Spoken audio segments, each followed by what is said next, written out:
Os jogos e animes Pokémon podem ter funcionado bem para levar essa franquia histórica ao nível em que se encontra atualmente, mas isso não significa que eles sempre permaneceram consistentes e funcionaram bem juntos.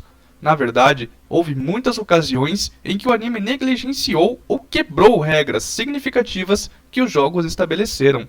Do Pikachu atingindo o Pokémon terrestre com o choque do trovão, as inconsistências com as propriedades do tipo fantasma, há casos de ignorar regras que foram corrigidas até certo ponto, mas ainda tem aquelas que simplesmente não existem no anime. Independentemente de ignorar essas regras ou recursos de jogo, beneficiar o anime ou não, essas omissões ainda são perceptíveis, especialmente para aqueles que gostaram dos jogos desde o início. Vamos ver agora 10 regras dos jogos que foram cortadas do anime. Pokébola vai! É hora do duelo!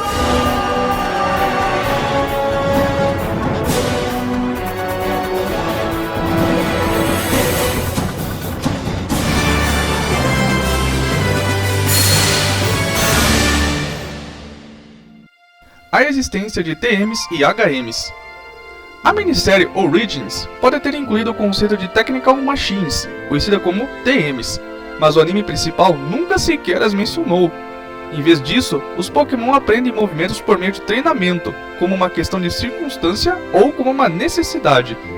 Nos jogos, no entanto, as TMs são parte do que torna a jornada de um treinador emocionante nos estágios iniciais, à medida que sua mochila se enche com mais e mais opções para aplicar em sua equipe, até o momento em que você precisa guardá-las no PC ou vendê-las. Não só as TMs não existem no anime, mas também não as Hidden Machines. As HMs são tratadas como movimentos normais, e embora ainda sejam mostradas sendo usadas fora de batalha, nunca são destacadas como um tipo específico de movimento. Embora essas não sejam regras típicas que o anime ignorou, TMs e HMs são componentes essenciais dos primeiros jogos que foram completamente desconsiderados e deixados de lado. Combinações de tipos e conhecimento consistente do treinador sobre eles. O Pikachu de Ash atingiu inúmeros Pokémon do tipo solo, com seus movimentos elétricos ao longo dos anos, apesar da lógica por trás das combinações de tipos dos jogos. Mas isso é, em última análise, uma inconsistência que foi corrigida nos últimos anos. No entanto, ainda houve problemas sobre como as combinações foram traduzidas dos jogos para o anime. Além de personagens como Brock e Max falando sobre interações de tipo super efetivas, há uma quantidade alarmante de treinadores que negligenciam o uso e a exploração de fraquezas super efetivas. Nos jogos, os jogadores são condicionados a aprender essas interações de tipo logo no início. Então, por que os treinadores não fazem no anime? Tamanha era a falta de continuidade nas primeiras aventuras de Ash que ele continuaria tendo que aprender sobre esses confrontos de tipo da maneira mais difícil. O momento da evolução. A evolução é um dos conceitos centrais que tornam Pokémon uma franquia tão emocionante. Muitas das mais de 1000 espécies se envolvem na evolução de alguma forma, sejam elas o estágio mais fraco e menor da linha, ou seja um estágio final, totalmente evoluído. Nos jogos, a evolução é alcançada por vários meios, desde atingir um certo nível por experiência adquirida, até utilizar itens específicos, ou métodos de evolução. A evolução acontece no final das batalhas, ou em tempo de inatividade geral, mas nem sempre é o caso no anime. No anime, os Pokémon tendem a evoluir no meio da batalha, quando precisam de poder extra para emergir vitoriosos ou salvar um amigo de um perigo iminente. É uma reviravolta inteligente, no conceito de evolução, tê-la ocorrendo no meio de uma batalha difícil, mas os jogos nunca sequer sugeriram que isso seria possível. A mecânica dos movimentos de status. Os efeitos de status, que já expliquei em outro vídeo, podem impactar seriamente as chances de vitória de um treinador em uma batalha, mas há diferenças entre como isso é mostrado no anime e nos jogos. Nesse último, os efeitos de veneno, congelamento, paralisia, sono e queimadura forçarão os treinadores a pensar sobre sua situação e agir de acordo. Isso pode variar de perseverar até o nocaute, mas frequentemente forçará o treinador a recorrer a itens de cura, como Full Heal. No anime, no entanto, os efeitos de status foram inconsistentes na melhor das hipóteses. Com a ausência de turnos físicos, o sono colocou os Pokémon fora de ação e os tornou incapazes de continuar a batalha, o que nunca aconteceria nos jogos. Depois, há diferenças mecânicas que vêm com movimentos que causam status, desde fogo fato, causando dano direto, até espinhos tóxicos, infligindo veneno quando o Pokémon toca o chão, em vez de quando eles são trocados. Número de slots de movimento. Uma das regras de jogo mais óbvias dos jogos que o anime geralmente ignora é o conjunto de movimentos de 4 no total. Raramente há foco em Pokémon esquecendo movimentos para abrir espaço para aprender novos no anime. Em vez disso, eles são simplesmente deixados de lado e não são vistos novamente. Mas não para por aí.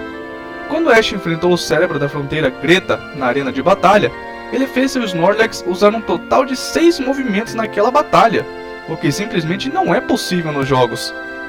Existem outros jogos baseados em turnos que teriam mais opções de movimentos limitadas pelo uso de energia, mas Pokémon geralmente se beneficia da construção de estratégias a partir desses conjuntos de movimentos limitados.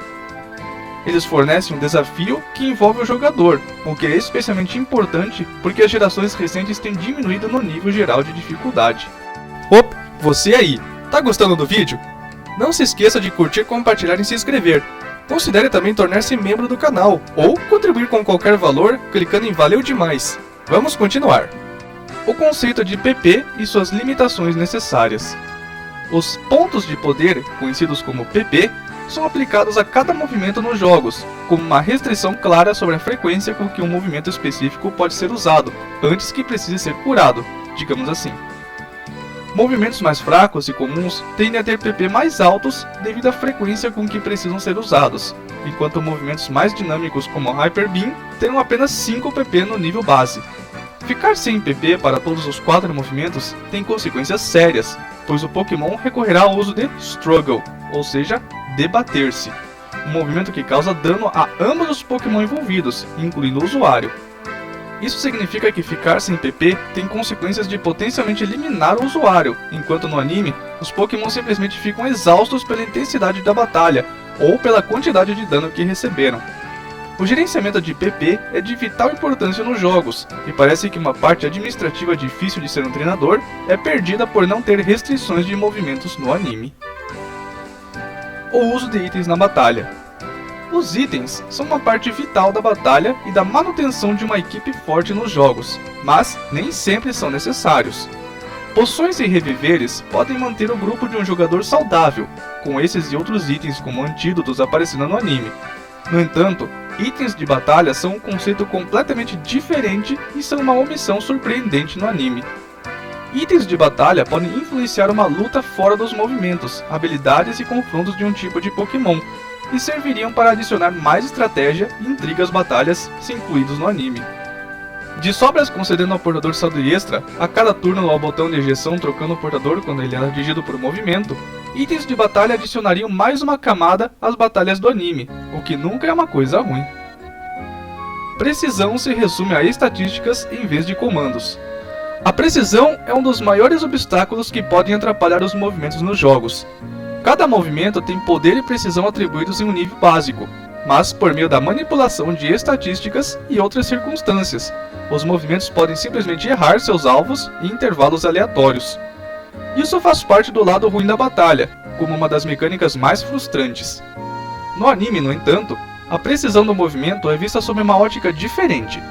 Embora a evasão também possa ser aumentada nos jogos, o anime leva as coisas literalmente ao fazer os treinadores comandarem seus Pokémon para desviar de um ataque. Pokémon foram até vistos usando o ambiente ou outras formas bizarras de improvisação para evitar ou desviar de ataques, o que também nunca seria visto nos jogos. O conceito de turnos e movimentos prioritários. O comando esquivar e atacar também apresenta outra maneira pela qual o anime ignorou as regras feitas pelos jogos. A batalha é baseada em turnos, o que significa que ambos os lados deveriam fazer seus respectivos movimentos antes que o próximo turno pudesse começar. Com a lógica do anime, no entanto, a abordagem esquivar e atacar, assim como os treinadores literalmente comandando seus Pokémon para combinar vários movimentos, ignoram esses princípios básicos da natureza, baseada em turnos dos Pokémon. Isso traz a conversa para movimentos prioritários. Esses são assim chamados porque permitem que um Pokémon pule na ordem de turnos, apesar das respectivas estatísticas de velocidade. Os movimentos prioritários incluem fingimento e ataque rápido. Embora o ataque rápido seja frequentemente usado no anime como um movimento rápido e oportunista, o conceito de prioridade raramente é mencionado. Na verdade, no anime, a ordem de turnos tende a vir da rapidez com que os treinadores emitem suas ordens.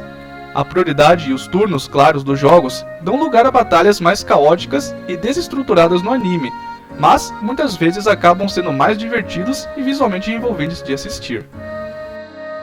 Categorização separada para estatísticas físicas especiais. Muitas dessas regras ignoradas simplesmente não são mencionadas no anime, o que significa que elas podem muito bem existir, mas não há provas suficientes para isso. Isso é especialmente aplicável ao conceito de estatísticas físicas e não físicas. Ataque físico e especial, bem como defesa física e especial, compõem 4 das 6 estatísticas desde a divisão especial e física da geração 2. A diferenciação entre os tipos de ataque e defesa permite que diferentes tipos de Pokémon acentuem suas próprias características e atributos únicos. Embora essa separação não exista no anime, não diminui as propriedades individuais para tipos específicos. Ela limita as expectativas ao encontrar e experimentar novos movimentos.